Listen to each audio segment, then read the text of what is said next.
السلام علیکم ورحمۃ اللہ وبرکاتہ۔ الحمدللہ رب العالمین والصلاة والسلام علی اشرف الانبیاء والمرسلین، اما بعد۔ آج کی ہماری گفتگو پارہ نمبر 6 کے حوالے سے ہے کہ جس کا آغاز ان الفاظ کے ساتھ ہوتا ہے: اعوذ باللہ من الشیطان الرجیم، بسم اللہ الرحمن الرحیم،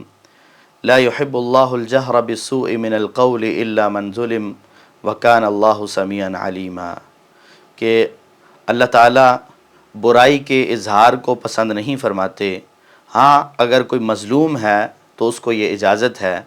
کہ وہ اپنے اوپر ہونے والے ظلم کو بیان کر سکتا ہے۔ وکان اللہ سمیعا علیما، اور اللہ تعالیٰ خوب سننے والے، خوب جاننے والے ہیں۔ اور اس پارے کا اختتام ان الفاظ کے ساتھ ہوتا ہے: ذالک بأن منہم قسیسین ورہبانا وانہم لا یستکبرون، کہ یہ اس لیے ہے کہ ان میں علماء اور عبادت گزار اور عبادت کے لیے گوشہ نشینی اختیار کرنے والے پائے جاتے ہیں اور وہ تکبر نہیں کرتے۔ پارے کے آغاز میں کسی کی برائی کی تشہیر نہ کرنے کا تذکرہ، اور اختتام میں تنہائی میں عبادت کرنے والے اور تواضع اور عاجزی اختیار کرنے والے اور گوشہ نشینی اختیار کرنے والے عیسائی علماء کا تذکرہ ہمارے لیے یہ پیغام رکھتا ہے کہ ایک عالم ربانی، ایک داعی، ایک مربی، ایک مزکی، اس کا طرز عمل یہی ہونا چاہیے کہ اس میں عاجزی ہو، اس میں تواضع ہو، اس میں انکساری ہو، اور وہ تواضع کی عملی تفسیر پیش کر رہا ہو۔ اصلاح کے نام پر کسی کی برائی کی تشہیر کرنا اور اسے دین سے متنفر کرنا اور جگہ جگہ اس کا نام لے کے اسے بدنام کرنا، یہ شان نہیں ہے ایک بندہ مومن کے۔ آئیے اس پارے کی روشنی میں دیکھتے ہیں کہ عالم ربانی میں، اللہ کے نیک بندے میں، مومن میں وہ کون کون سی خوبیاں ہونی چاہیے اور وہ کون کون سی خامیاں ہیں جن سے اسے اپنے آپ کو بچانا چاہیے۔ تو اس پارے کی روشنی میں ایک بندہ مومن، ایک عالم دین، ایک اصلاح کرنے والے کی خوبیوں اور خامیوں کے حوالے سے بات کریں گے تاکہ خوبیوں کو اپنایا جا سکے اور جو خامیاں ہیں ان سے اپنے آپ کو بچایا جا سکے۔ تو پہلی خوبی جس سے ایک عالم کو متصف ہونا چاہیے کہ وہ ایمان اور یقین رکھنے والا ہو، کامل ایمان والا اور یقین رکھنے والا ہو۔ سورہ نساء کی آیت نمبر 152 میں اللہ رب العالمین فرماتے ہیں: والذین آمنوا باللہ ورسلہ، کہ وہ جو اللہ پر اور اللہ کے رسولوں پر ایمان لائے، ولم یفرقوا بین احد منہم، اور ان میں سے کسی میں کوئی تفریق نہیں کی۔ ایمان لانے کے اعتبار سے انہوں نے سب پر ایمان لایا اور وہ اس میں تفریق نہیں کرتے کہ بعضوں کو مان لیں اور بعض کا انکار کر دیں۔ اللہ تعالیٰ ایسے لوگوں کے بارے میں فرماتے ہیں: اولئک سوف یؤتیہم اجورہم وکان اللہ غفورا رحیما، یہ وہ لوگ ہیں کہ اللہ تعالیٰ ان کے اجر، ان کا بدلہ اللہ تعالیٰ ان کو عطا فرمائیں گے۔ اور دوسری خوبی ایک عالم ربانی میں، ایک مومن میں یہ ہونی چاہیے کہ وہ ایمان کے ساتھ نماز اور زکوٰۃ کی پابندی کرنے والا ہو۔ سورہ نساء کی آیت نمبر 162 میں اللہ تعالیٰ فرماتے ہیں: والمقیمین الصلاۃ، کہ نمازیں قائم کرنے والے، والموتون الزکاۃ، اور زکوٰۃ ادا کرنے والے، والمؤمنون باللہ والیوم الآخر، اللہ پر اور آخرت کے دن پر یقین رکھنے والے، ایمان رکھنے والے، اولئک سنؤتیہم اجرا عظیما، اللہ فرماتے ہیں کہ یہ وہ لوگ ہیں کہ جنہیں ہم اجر عظیم سے نوازیں گے۔ تو یہ خوبی کہ نماز کی پابندی، زکوٰۃ کی ادائیگی، اللہ پر ایمان میں پختگی، اور تیسری خوبی یہ ہونی چاہیے کہ وہ وعدے کی پاسداری کرنے والا ہو۔ سورہ مائدہ کی آیت نمبر 1 میں اللہ تعالیٰ فرماتے ہیں: یا ایھا الذین آمنوا اوفوا بالعقود، اے ایمان والو عہد و پیمان پورے کرو، جو کسی سے وعدہ کیا ہے تو اسے پورا کیا جائے۔ یہ بندہ مومن کے لیے ضروری ہے، ورنہ اگر وعدہ پورا نہیں کیا جاتا تو اللہ کے رسول صلی اللہ علیہ وسلم کے فرمان کے مطابق یہ منافق کی علامات اور نشانیوں میں سے ہے۔ مومن اپنے وعدے کو پورا کرنے والا ہوتا ہے۔ اور چوتھی خوبی یہ ہونی چاہیے کہ شاعر اللہ کی تعظیم کرنے والا ہو۔ اللہ رب العالمین کے دین کے جو شاعر ہیں، ان شاعر کی تعظیم اور ان کا احترام ہر بندے پہ لازم ہے۔ اللہ تعالیٰ فرماتے ہیں آیت نمبر 2 میں: یا ایھا الذین آمنوا لا تحلوا شعائر اللہ، کہ ایمان والو اللہ کے شاعر کی بے حرمتی نہ کرنا۔ تو اللہ کے شاعر کا احترام، بیت اللہ کا احترام، اور اسی طرح باقی جو بھی جتنے بھی شاعر ہیں دین اسلام کے تو ان کا احترام، کیونکہ یہ قابل احترام چیزیں ہیں ساری کی ساری۔ اور پانچویں خوبی کہ طہارت اور پاکیزگی اختیار کرنے والا ہو، اور اللہ تعالیٰ نے تو یہاں سورہ مائدہ کی آیت نمبر 6 میں نماز کے لیے وضو کا طریقہ بیان کرتے ہوئے فرمایا یا ایھا الذین آمنوا اذا قمتم الی الصلاۃ، کہ ایمان والو جب تم نماز کے لیے کھڑے ہو، فاغسلوا وجوہکم، اپنے چہروں کو دھو لو، وایدیکم، اپنے ہاتھوں کو دھو لو، الی المرافق، کہنیوں تک، وامسحوا برؤوسکم، اپنے سروں کا مسح کرو، وارجلکم الی الکعبین، اور اپنے پاؤں ٹخنوں سمیت دھو لو۔ تو اللہ تعالیٰ نے یہاں نماز کے لیے وضو کا حکم دیتے ہوئے ان باتوں کا تذکرہ فرمایا ہے۔ اسی طرح انسان کی ظاہری اور باطنی دونوں قسم کی طہارت ضروری ہے۔ یہ نہیں ہے کہ اپنے ظاہر کو تو اس نے باوضو کر لیا، لیکن باطن میں یا تو شرک ہے، یا پھر اس کے ساتھ ساتھ حسد ہے، بغض ہے، کینہ ہے، نفرتیں ہیں، اور دل جو ہے وہ کڑ رہا ہے، دل میں تنگیاں ہیں دوسروں کے لیے، تو مومن کا یہ کام نہیں ہوتا۔ مومن کا دل ایک آئینے کی طرح صاف ہوتا ہے۔ اللہ تعالی ہمارے دلوں کو بھی صاف فرمائے۔ اسی طرح چھٹی خوبی یہ ہونی چاہیے کہ وہ عدل و انصاف کرنے والا ہو، عدل و انصاف سے کام لینے والا، اور بالخصوص دین کی تبلیغ کے میدان میں جب دوسری طرف سے مخالفین ہوں گے، لوگ یہ کہہ رہے ہوں گے کہ جی فلاں ایسا ہے، فلاں ایسا ہے، آپ کی ذات پر، آپ کے مسلک پر، آپ کی دعوت پر لوگ قدغن لگا رہے ہوں گے، لیکن اس سب کو برداشت کرنا، لیکن کسی کی مخالفت میں آ کے کہ اس نے ہمارے اوپر فتویٰ لگا دیا تو ہم اس سے بڑا فتویٰ اس پہ لگائیں گے، اس نے ہماری مخالفت کی ہے، اس نے ہماری جماعت کو، ہمارے مسلک کو برداشت نہیں کیا، ہم اس سے بڑا فتویٰ اس پہ جاری کریں گے اور اسے دائرہ اسلام سے نکالیں گے، تو یہ عالم ربانی کا کام نہیں ہوتا۔ اللہ تعالیٰ فرماتے ہیں وَلَا يَجْرِمَنَّكُمْ شَنَآنُ قَوْمٍ عَلَىٰ أَلَّا تَعْدِلُوا، کہ کسی قوم کی مخالفت تمہیں اس بات پہ نہ ابھارے کہ وہ آپ کی مخالفت کرتا ہے تو آپ اس کی مخالفت میں آ کے عدل و انصاف کے ترازو کو چھوڑ دیں، بلکہ آپ کا کام یہ ہے اعدلوا هو اقرب للتقوی، کہ آپ عدل و انصاف سے کام لیں، یہی تقوی کے زیادہ قریب ہے۔ اور واتقوا اللہ ان اللہ خبیر بما تعملون، اللہ سے ڈرتے رہو، اللہ جانتا ہے اس کو جو تم عمل کرتے ہو، جو تمہارے اعمال ہیں۔ تم نے اخلاص کے ساتھ دوسرے کو بلایا ہے، دعوت دی ہے، آپ کے دل کے اندر اخلاص ہے، اگر کوئی آپ پہ کوئی طعن و تشنیع کرتا ہے اور آپ کے بارے میں کوئی غلط بات کہتا ہے تو اللہ تعالیٰ اس کو جانتے ہیں، اس کا بدلہ اسے مل جائے گا، لیکن مجھے اور آپ کو یہ اجازت نہیں ہے کہ ہم کسی کی مخالفت میں آ کے کہ اس نے ہماری مخالفت کی ہے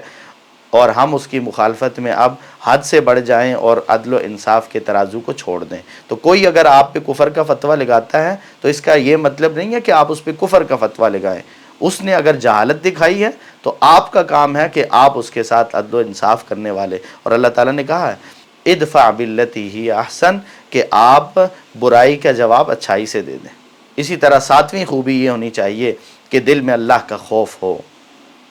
دل میں اللہ کا خوف ہونا چاہیے۔ سورہ مائدہ کی آیت نمبر 28 میں اللہ تعالیٰ فرماتے ہیں کہ نبی کریم صلی اللہ علیہ وسلم کی خوبی کیا ہے، وہ کیا کہتے ہیں انی اخاف اللہ رب العالمین، میں تو اللہ سے ڈرتا ہوں جو جہانوں کا رب ہے۔ میرے اور آپ کے پیغمبر اللہ سے ڈر رہے ہیں، لیکن امتی گناہ ہونے کے باوجود، نافرمانیاں ہونے کے باوجود، کوتاہیاں ہونے کے باوجود اللہ سے نہ ڈرے تو یہ کتنی بڑی جرت والی بات ہے۔ تو اللہ تعالیٰ سے ڈرنا یہ ایک عالم ربانی کے لیے، ایک بندہ مومن کے لیے ضروری ہے۔ اسی طرح آٹھویں خوبی یہ ہے کہ رب کا قرب تلاش کرنا، رب کے قرب کے جتنے راستے ہیں، جتنے طریقے ہیں، ان سارے طریقوں کو تلاش کرنا اور ان پہ چلنے کی کوشش کرنا۔ سورہ مائدہ کی آیت نمبر 35 میں اللہ تعالیٰ فرماتے ہیں یا ایھا الذین آمنوا اتقوا اللہ وابتغوا الیہ الوسیلہ، کہ اے ایمان والو اللہ سے ڈرو اور اس کا قرب تلاش کرو، وجاہدوا فی سبیلہ، اور اس کے راستے میں جہاد کرو، لعلکم تفلحون، تاکہ تم کامیاب ہو جاؤ۔ تو اللہ کا قرب تلاش کرتے رہنا، بات کرنی ہے تو اللہ کے قرب کے لیے، واعظ و نصیحت کرنی ہے تو اللہ کا قرب حاصل کرنے کے لیے، کسی کو برائی سے روکنا ہے تو اللہ کی رضا حاصل کرنے کے لیے، کسی کو نیکی کا حکم دینا ہے تو اللہ کی رضا حاصل کرنے کے لیے۔ تو انسان ہر نیکی کے صلے میں اللہ کی رضا چاہنے والا ہو، ابتغاء وجہ اللہ، اللہ کی رضا چاہتا ہو، اللہ کی خوشنودی چاہتا ہو، یہ بندے کا کام ہے۔ اور نویں خوبی یہ ہونی چاہیے کہ یہود و نصارہ سے دوستی نہ رکھی جائے، ان کی مشابہت اختیار نہ کی جائے، بلکہ سورہ مائدہ کی آیت نمبر 51 میں اللہ تعالیٰ فرماتے ہیں یا ایھا الذین آمنوا لا تتخذوا الیہود والنصارى اولیاء، کہ اے ایمان والو تم یہود و نصارہ کو اپنا دوست نہ بناؤ، وہ ہمارے دوست ہو ہی نہیں سکتے،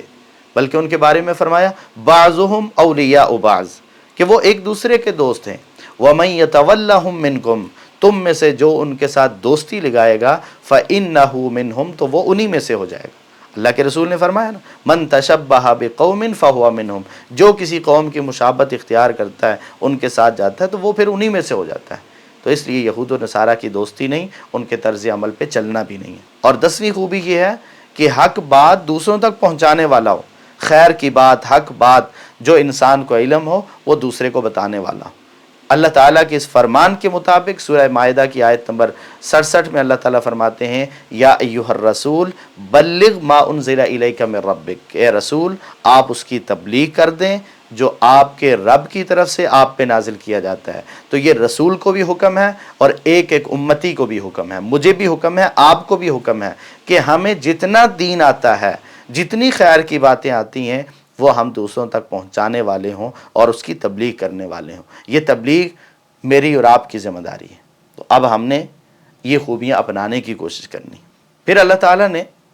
جو یہود و نصارہ سے دوستی کرنے سے منع کیا ہے کہ تم نے یہود و نصارہ کی دوستی نہیں اختیار کرنی، آخر اس کی وجہ کیا ہے؟ اللہ تعالیٰ نے کیوں روک دیا ہے کہ تم نے یہود و نصارہ کے ساتھ دوستی نہیں لگانی؟ اس کی وجوہات کئی ایک ہیں، ان میں سے اس بارے میں اللہ تعالیٰ نے کچھ جو بیان کی ہیں کہ یہود و نصارہ جن پہ اللہ کا غضب ہوا، جنہیں اللہ تعالیٰ نے اپنی رحمت سے دور کر دیا، جو گمراہ ہو گئے، جو راہ راست سے ہٹ گئے، تو اس ہٹنے کی وجہ کیا تھی؟ پہلا سبب اللہ تعالیٰ سورہ نساء کی آیت نمبر 150 میں بیان کرتے ہیں کہ یہ تمام انبیاء پر ایمان نہیں رکھتے، بعض نبیوں کو مانتے ہیں اور بعض کا انکار کرتے ہیں، اور اللہ تعالیٰ ان کے بارے میں کہتے ہیں وَيَقُولُونَ نُؤْمِنُ بِبَعْضٍ وَنَكْفُرُ بِبَعْضٍ وَيُرِيدُونَ أَن يَتَّخِذُوا بَيْنَ ذَلِكَ سَبِيلًا، کہ یہ یہود و نصارہ بعض کو مانتے ہیں اور یہ خود اقرار کرتے ہیں اس بات کا کہ نُؤْمِنُ بِبَعْضٍ وَنَكْفُرُ بِبَعْضٍ، کہ ہم بعض کو مانتے ہیں اور بعض کا انکار کرتے ہیں۔ اور یہ لوگ ایسا کیوں کرتے ہیں؟ کیونکہ وَيُرِيدُونَ أَن يَتَّخِذُوا بَيْنَ ذَلِكَ سَبِيلًا، کوئی درمیانی راہ نکالنا چاہتے ہیں کہ بعض کو مان لو اور بعض کا انکار کر لو۔ تو ایک تو سبب یہ ہے ان کی گمراہی کا۔ دوسرا سبب ان کے بے جا سوالات اور فضولیات ہیں۔ سورہ نساء کی آیت نمبر 153 میں اللہ تعالیٰ فرماتے ہیں فَقَالُوا أَرِنَا اللَّهَ جَهْرًا، کہ انہوں نے تو یہاں تک کہہ دیا اپنے پیغمبر سے کہ ہمیں اللہ دکھاؤ، ہم اللہ کو دیکھنا چاہتے ہیں، اپنی آنکھوں سے دیکھنا چاہتے ہیں۔ فَأَخَذَتْهُمُ الصَّاعِقَةُ بِظُلْمِهِمْ، پھر ان کے ظلم کی وجہ سے اللہ تعالیٰ کی طرف سے عذاب ان پہ نازل ہوا اور ہلاک کر دیے گئے۔ اسی طرح تیسرا سبب ان کی گمراہی کا اور رحمت سے دوری کا یہ ہے کہ یہ بہتان بازی کرنے والے لوگ ہیں۔ یہ مجھے اور آپ کو سکھایا جا رہا ہے کہ تم نے ان کے ساتھ دوستیاں نہیں لگانی، ورنہ تمہارے اندر بھی یہی صفات پیدا ہو جائیں گی۔ تو بہتان بازی یہ بھی ان کا ایک کرتوت تھا جس کی وجہ سے اللہ تعالیٰ نے ان کے اوپر یہ گمراہی اور اللہ تعالیٰ نے اپنی رحمت سے انہیں دور کر دیا۔ سورہ نساء کی آیت نمبر 156 میں فرماتے ہیں وَبِكُفْرِهِمْ وَقَوْلِهِمْ عَلَى مَرْيَمَ بُهْتَانًا عَظِيمًا، کہ انہوں نے تو مریم علیہ السلام جیسی پاک باز اور پاک دامنہ عورت کو بھی نہیں معاف کیا اور اس کے اوپر بھی تہمت لگائی اور بہتان عظیم اور بدکاری کی تہمت لگا دی۔ اور چوتھا سبب ان کے ظلم کی وجہ سے اللہ تعالیٰ نے ان کو گمراہ کیا ہے۔ سورہ نساء کی آیت نمبر 160 میں اللہ تعالیٰ فرماتے ہیں فَبِظُلْمٍ مِّنَ الَّذِينَ هَادُوا حَرَّمْنَا عَلَيْهِمْ طَيِّبَاتٍ أُحِلَّتْ لَهُمْ، کہ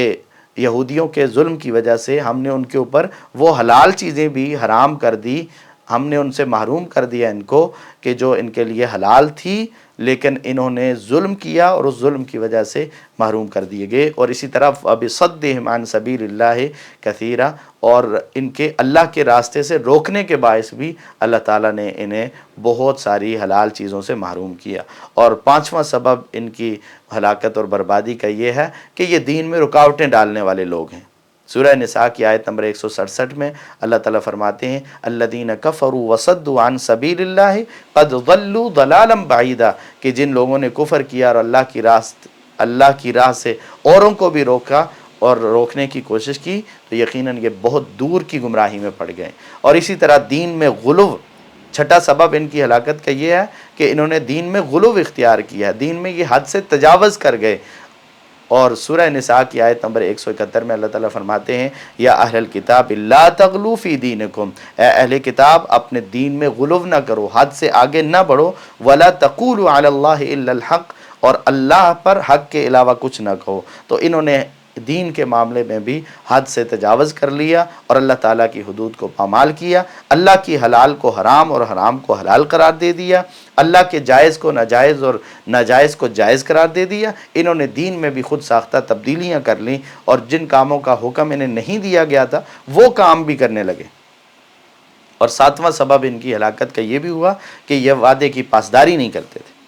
یہ وعدے توڑنے والے لوگ۔ سورہ مائدہ کی آیت نمبر 13 میں فرمایا فَبِمَا نَقْضِهِمْ مِيثَاقَهُمْ لَعَنَّاهُمْ وَجَعَلْنَا قُلُوبَهُمْ قَاسِيَةً، کہ ان کی عہد شکنی کی وجہ سے ہم نے ان پر لعنت نازل فرمائی ہے اور ان کے دلوں کو سخت کر دیا۔ اور آٹھواں سبب کلام الہی میں تحریف کرنا، تبدیلی کرنا، یہ بھی ان کی ہلاکت اور بربادی کا سبب بنا ہے۔ سورہ مائدہ کی آیت نمبر 13 ہی میں اللہ تعالیٰ فرماتے ہیں یحرفون الکلم عن مواضعہ،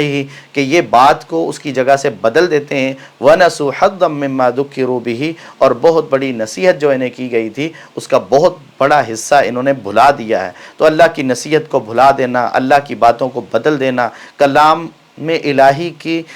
میں تحریف کرنا اور اسے تبدیل کرنا، یہ بھی ان کا شیوا رہا جس کی وجہ سے انہیں ہلاک کیا گیا۔ اور اسی طرح ان کی عیسائیوں کی ہلاکت کا اور ان کی بربادی کا اور ان کی گمراہی کا ایک سبب وہ عیسیٰ علیہ السلام کو اللہ کا بیٹا کہنا بھی ہے۔ سورہ مائدہ کی آیت نمبر 17 میں اللہ تعالیٰ فرماتے ہیں لَقَدْ كَفَرَ الَّذِينَ قَالُوا إِنَّ اللَّهَ هُوَ الْمَسِيحُ ابْنُ مَرْيَم، کہ ان لوگوں نے کفر کا ارتکاب کیا، وہ کافر ہیں جو یہ کہتے ہیں کہ اللہ جو ہیں وہ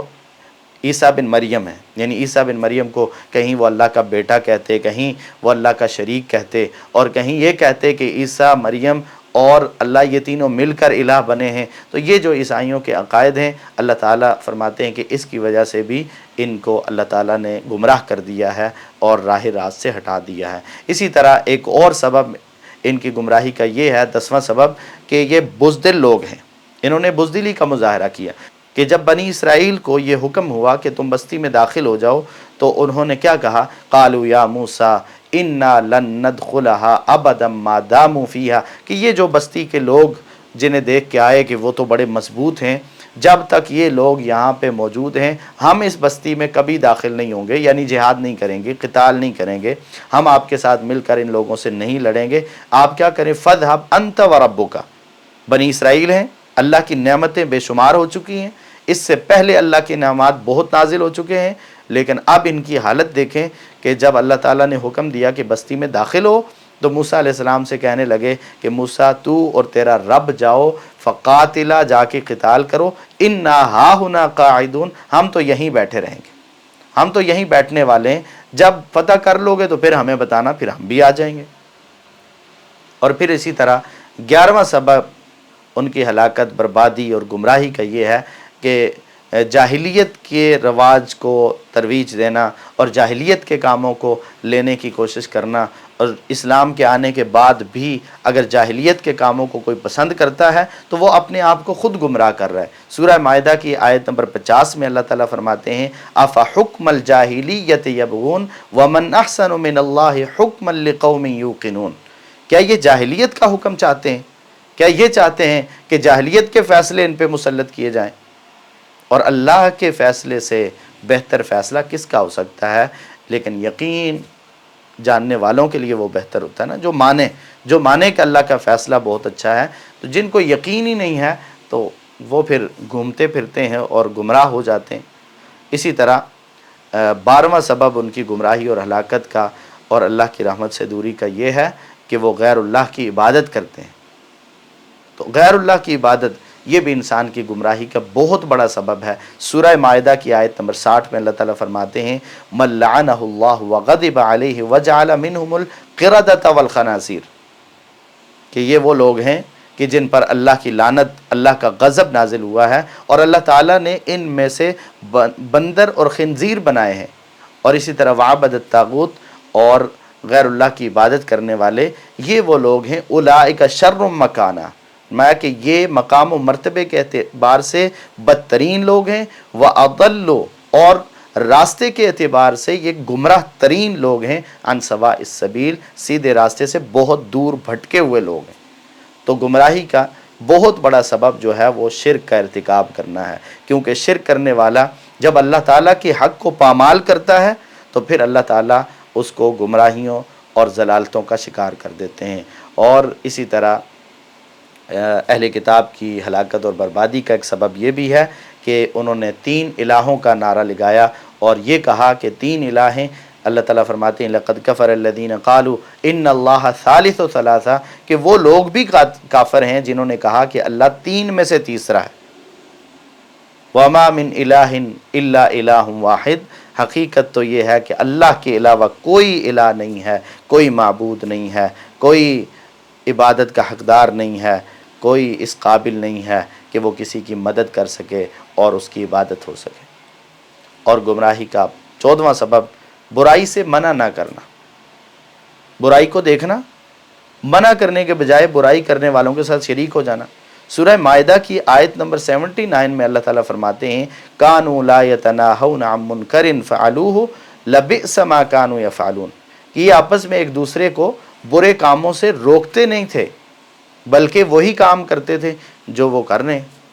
فرمایا کہ یہ جو کر رہے ہیں یہ بہت برا کام ہے، کہ برائی کو روکنے کے بجائے برائی میں شریک ہو جانا۔ اور 15ویں چیز، نماز کو اہمیت نہ دینا۔ سورہ مائدہ کی آیت نمبر 150 میں اللہ تعالیٰ فرماتے ہیں وَإِذَا نَادَيْتُم إِلَى الصَّلَاةِ، کہ جب تم نماز کے لیے پکارتے ہو، نماز کے لیے بلاتے ہو، اتخذوها ہزوا، تو یہ اس کو ہنسی مذاق بنا لیتے ہیں، وَلَعِبًا، کھیل تماشا بنا لیتے ہیں، ذَلِكَ بِأَنَّهُمْ قَوْمٌ لَا يَعْقِلُونَ، اس کی وجہ یہ ہے کہ یہ بے عقل لوگ ہیں، ان کے اندر عقل نہیں ہے، عقل و شعور سے یہ عاری لوگ ہیں، تو اس لیے یہ ایسے کرتے ہیں۔